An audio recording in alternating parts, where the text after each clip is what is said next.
आजकल चल रहा है महाकुंभ, और महाकुंभ में नित्य हम चर्चा करते हैं, अक्सर हम चर्चा करते हैं कि कुंभ में क्या खास है। तो आज हम आपको बताएंगे प्रयागराज के अष्टनायकों के बारे में, जिनकी महिमा ने इस पवित्र स्थान को एक विशिष्ट स्थान दिलाया है। प्रयागराज में प्राचीन काल से अष्टनायक विराजमान हैं। कुंभ मेले के दौरान संगम स्नान के साथ इन अष्टनायकों का दर्शन और पूजन अनिवार्य माना गया है। देखो, आज हम सारे नायकों के बारे में नहीं बता पाएंगे, अभी स्नान इत्यादि है, और बाकी हम 5 तारीख को आपको चर्चा करेंगे। तो ये सभी नायक जो प्रयाग में पाए जाते हैं, ये सभी तीर्थस्थल अत्यंत पवित्र और पौराणिक महत्व से समृद्ध हैं। प्रयाग के अष्टनायकों का विवरण इस तरह है। त्रिवेणी माधवम सोमम भारद्वाजम च वासुकीम वंदे अक्षयवटम शेषम प्रयागम तीर्थनायकम। तो हमारे साथ कीजिए तीर्थराज प्रयाग के अष्टनायकों की मानसिक यात्रा। त्रिवेणी संगम सिंहासन प्रथम नायक। त्रिवेणी संगम पहले नायक हैं, जहां गंगा, यमुना और अदृश्य सरस्वती नदियां मिलती हैं। प्रयागराज का मुख्य आकर्षण है। संगम में स्नान करने से पापों का नाश और मोक्ष की प्राप्ति होती है। वेद, पुराण, महाकाव्य और अन्य प्राचीन ग्रंथों में इस पवित्र तीर्थ की महिमा का उल्लेख है। रामायण, महाभारत और अन्य पुराणों में त्रिवेणी संगम की महिमा का बखान किया गया है। गोस्वामी तुलसीदास ने त्रिवेणी संगम क्षेत्र को तीर्थराज प्रयाग का राजसी भव्य सिंहासन कहा है। स्नानम त्रिवेण्याम सततम प्रयत्नम पातकम हरति पापिनाम संगम क्षेत्रम पवित्रम पवित्रम परमम पवित्रम देवानाम पूज्यम प्रयागराजम। स्नान के पश्चात त्रिवेणी संगम पर दीपदान अवश्य करना चाहिए। भगवान विष्णु, गंगा माता, यमुना माता और सरस्वती देवी का ध्यान करें। त्रिवेणी की महिमा का कीर्तन श्रेयस्कर है। ये स्थान वेदों और पुराणों में तीर्थराज का राजसी सिंहासन माना गया है। रामायण और महाभारत में इसका विशेष उल्लेख मिलता है। गोस्वामी तुलसीदास ने इस क्षेत्र को तीर्थराज प्रयाग का मुख्य केंद्र कहा है। त्रिवेणी संगम का स्नान पापों को नष्ट करने और आत्मा की शुद्धि का प्रतीक है।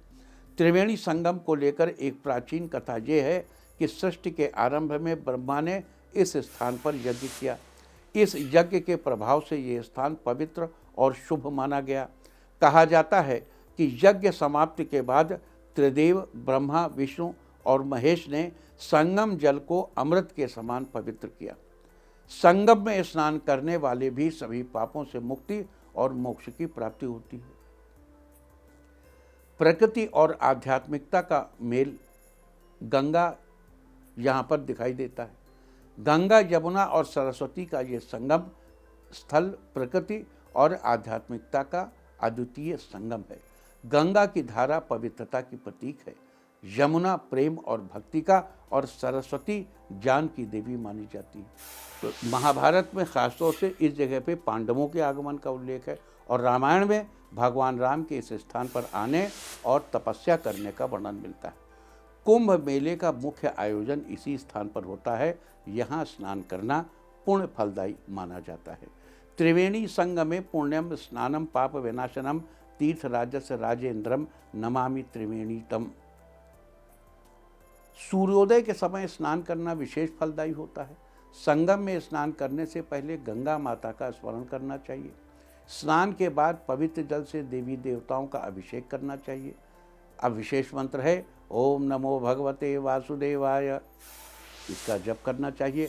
कहा जाता है कि सृष्टि के आरंभ में जब ब्रह्मा ने इस स्थान पर यज्ञ किया, तब पृथ्वी को पवित्रता का आशीर्वाद मिला। यज्ञ की समाप्ति के बाद ब्रह्मा ने तीर्थराज प्रयाग को अमृत से सिंचित किया। ये भी कहा जाता है कि गंगा और यमुना ने यहाँ सरस्वती को संगम स्थल पर आमंत्रित किया। सरस्वती जो पहले हिमालय में प्रवाहित थी, यहाँ आकर अदृश्य रूप से मिल गई। कहा गया है गंगा यमुना सरस्वती त्रिवेणी संगमे शुभे पुण्यदा मोक्षदा दिव्यः नमामि तीर्थराजकम। त्रिवेणी संगम पर आने वाले श्रद्धालु यहाँ गहरी आध्यात्मिक शांति का अनुभव करते हैं। ऐसा माना जाता है कि यहाँ ध्यान करने से आत्मा को शुद्धि और उन्नति मिलती है। त्रिवेणी संगम पर स्नान करते समय यदि कोई भक्त अपनी समस्त इच्छाओं को धारण कर सच्चे मन से प्रार्थना करता है तो उसकी सभी मनोकामनाएं पूर्ण होती हैं। इस स्थान पर ध्यान और साधना करने वाले ऋषि मुनियों ने अनेक सिद्धियां प्राप्त की हैं। इसलिए कहा गया है कि स्नानेन त्रिपथगायाः सर्व पापम प्रणश्यति मोक्षद्वारम प्रविशन्ति त्रिवेणी संगमे सदा। प्रयागराज में द्वितीय नायक माधव को माना जाता है। विष्णु को प्रजापति क्षेत्र और हरिहर क्षेत्र माना जाता है। भगवान शिव स्वयं इस क्षेत्र में निवास कर यहाँ वेणी माधव की उपासना करते हैं, तो दूसरी ओर प्रजापति ब्रह्मा ने सृष्टि की रचना से पहले इस पवित्र क्षेत्र में 10 अश्वमेध यज्ञ किए थे। तीर्थराज प्रयाग में महाविष्णु के स्वरूप माधव का पूजन किया जाता है। पुराणों में कहा गया है कि प्रलय काल में जब सारी सृष्टि जल में डूब जाती है तब महाविष्णु माधव बाल मुकुंद का रूप धारण कर अक्षय वट के पत्ते पर शयन करते हैं। तीर्थराज प्रयाग में माधव कई रूपों में विराजमान हैं। इन रूपों की उपासना के लिए यहाँ मंदिर है। प्रयाग महात्म्य में इनके सदा शंख इनके नाम हैं शंख माधव, चक्र माधव, गदा माधव, पद्म माधव, असी माधव, अनंत माधव, बिंदु माधव, मनोहर माधव, ये सब नाम गिनाए गए हैं।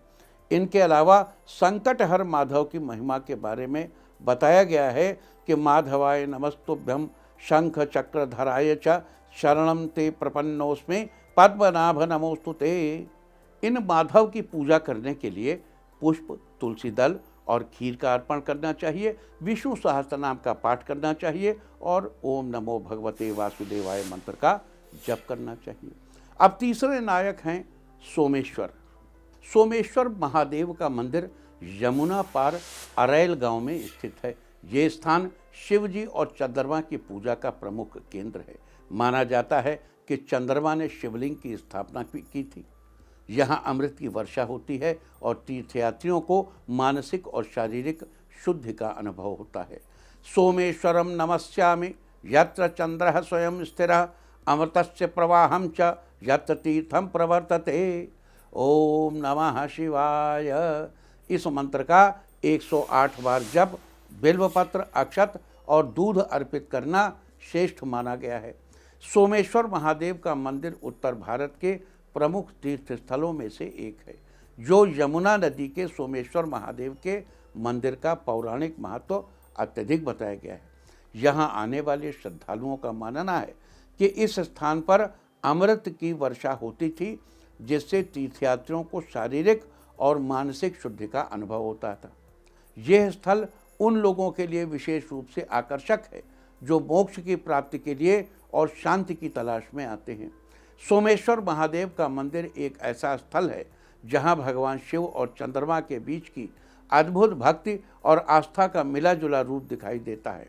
ये स्थल न केवल धार्मिक दृष्टि से महत्वपूर्ण है, बल्कि आध्यात्मिक और मानसिक शांति के लिए भी अत्यधिक पुण्यदायक माना जाता है। और प्रयाग का चौथा नायक है भारद्वाज आश्रम। महर्षि भारद्वाज का आश्रम ज्ञान, विज्ञान और शिक्षा का प्रमुख केंद्र रहा है। वाल्मीकि रामायण में इस आश्रम का उल्लेख किया गया है। इस आश्रम में स्थापित शिवलिंग की पूजा आज भी होती है। भारद्वाजम मुनिम वंदे ज्ञान विज्ञान संपदा आश्रमम पुण्यमेवं च रामेण संपूजितम। आश्रम में स्थित शिवलिंग का अभिषेक, वेद पाठ और गुरु मंत्र का जप श्रेष्ठ कर बताए गए हैं। प्रयाग नायक भारद्वाज के बारे में प्रयाग में स्थित भारद्वाज आश्रम का उल्लेख महाभारत और वाल्मीकि रामायण में भी किया गया है, जहाँ ये आश्रम एक पवित्र स्थल के रूप में प्रतिष्ठित है और इसका धार्मिक और सांस्कृतिक महत्व भी अत्यधिक है। विशेष रूप से रामायण और महाभारत में इस आश्रम से जुड़ी घटनाएं बताई गई हैं। यहाँ महर्षि भारद्वाज का आश्रम था, जो ज्ञान, शिक्षा और साधना का केंद्र था। प्रयाग नायक भारद्वाज का उल्लेख पुराणों में भी मिलता है, जहाँ इसे एक पवित्र स्थल के रूप में वर्णित किया गया है। विष्णु पुराण, पद्म पुराण और स्कंद पुराण जैसे ग्रंथों में इस आश्रम को धार्मिक महत्व देने के साथ साथ यहाँ की साधनाओं और पूजन विधियों का भी विवरण है। ये आश्रम ज्ञान की प्राप्ति और मोक्ष की प्राप्ति के लिए उपयुक्त स्थान माना जाता था। ऐसी मान्यता है कि खगोल शास्त्र, गणित, आयुर्वेद और संस्कृत साहित्य में रुचि रखने वाले प्रयाग नायक भारद्वाज का ध्यान करते हैं तो ज्ञान प्राप्ति की इच्छा शीघ्र पूरी होगी।